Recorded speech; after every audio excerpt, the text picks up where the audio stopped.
Hello, everyone. My name is Jonathan Garvey, and this is my final speech. I'd like to thank everybody who helped me in their feedback and for telling me how I needed to kind of focus on community and what this speech is about. And so I kind of reamped my speech to being community of dreamers. So it's still about dreaming, but it has a lot to do with community now and how that works in. You're about to find out. So the world is made up of dreams and spectators. Some people fulfill their dreams and some people do not. There are communities who dream big and dream of the future for their legacy, and there are communities that do not dream at all and leave little to no inheritance for those that come after them. Now, communities that fear to dream, these are communities in countries that are really war-torn and all over, for example, the Middle East or even Africa, communities that just do not dream because, there's a lot of different circumstances like war and famine, and they lack healthcare, and So these communities really are lacking dreamers to get them out of these really bad circumstances. And then there's communities that dare to dream. And we're talking about people who rally behind these dreamers as well, like Elon Musk, like Ford, like the Wright brothers, like innovative minds. These guys are dreamers, and they're a big part of the reason that we are where we are today in our socioeconomics and our the development of technology. These guys dream, and tons of people rally behind them. And this brings nations who aren't making a lot of money, this actually floods their markets with money, starting factories and different things like that. So these dreamers are very important to the world, these community of dreamers, and then communities under them raising up because they're a dreamer. Now, an example I like to give you about that, like in nations, is Afghanistan and the United States and the evolution of economy. I was in Afghanistan twice, and I saw the way that they lived, and it was really stunning, just how the streets are dirt, and they are still riding on donkeys here and there, and basically it's like traveling 300 years in the past over there.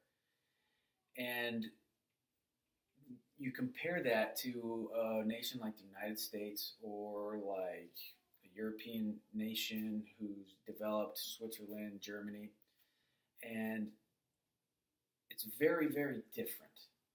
You see, Afghanistan, it's a corrupt government, and they're not dreaming for the future. And I don't believe it's because of their circumstances that they're so restricted to developing their government. Because one thing is for sure, all nations have the common denominator of we've all been at war. We've all been to war. All the nations that have developed past that, they all have been through atrocious wars not even long ago. We're talking 50, 60, 70 years ago.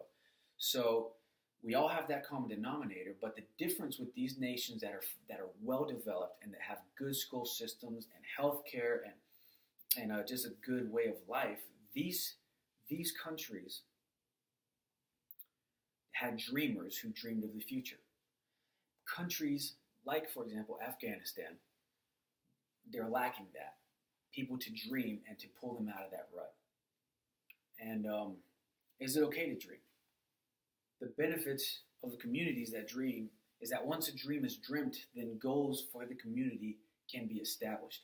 That's currently what the United States government is trying to help Afghanistan with, is by mentoring their government and by trying to help them build a steady government and economy so that they can start building after what the Taliban did. But it's ultimately up to them to become a community of dreamers and hard workers. Who is involved when a community dreams? Well, when an individual dreams, the community rallies behind the individual, and basically everyone is involved when it comes to a community of dreamers. Now, there are two types of dreams. There's the dreams without goals, and those tend to lead to disappointment. Dreams with goals will lead to the fulfillment of those dreams. They just need to have goals. Communities that laid out a long-term socioeconomic plan reap the benefits. Long-term is key there. So Alexander the Great is the example I'd like to give. He conquered Persia, Egypt, Syria, Mesopotamia. His dream was to be the greatest conqueror of all time. He fulfilled that dream, but he didn't sustain it. In fact, he was murdered by his best friend. So why did Alexander the Great's kingdom fall? Well, one thing's for sure, he had plenty of goals. He had daily goals, he had weekly goals, he had monthly goals, he had yearly goals, he had life goals to fulfill those dreams. But he couldn't keep it together. He couldn't keep that dream together. Funny, Alexander the Great actually could not conquer Afghanistan. He invaded. So why did Alexander's kingdom fall apart immediately after his death? Well, because he didn't dream as a community for the future of their nation, of his nation. It was about the glory of the individual, not the glory of the community or benefit of the community. If you want to sustain something, it's going to be a lot broader picture than the individual dreamer. It's going to, if you want it to revolutionize something, I believe that it has to be a big picture of a community rather than, oh, I want to be awesome and great. So, the Chamber of Commerce in Kansas City is a topic I'd like to touch really quick, talking about dreams and communities that dream and how you can sustain it. You see, if Alexander the Great would have dreamed more so of a bigger vision and have his community rally behind him, his kingdom wouldn't have fallen apart to pieces right after his death. So, the Chamber of Commerce in Kansas City has a long legacy of successful businesses. There's so many entrepreneurs in Kansas City. There's a huge community of dreamers here. In 2011, the Kansas City Regional Community rallied behind a grand vision articulated by the Greater Kansas City Chamber of Commerce to make Kansas City America's most entrepreneurial city. That's a big deal.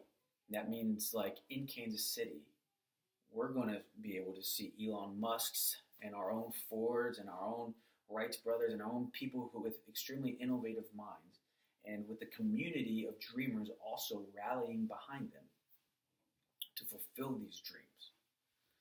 So my conclusion is communities of dreamers are important for the advancement of societies, economy, livelihood, advancement, and sustainability of these advancements.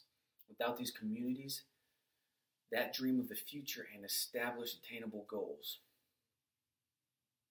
society will not advance and improving will become stagnant. So, thank you for listening.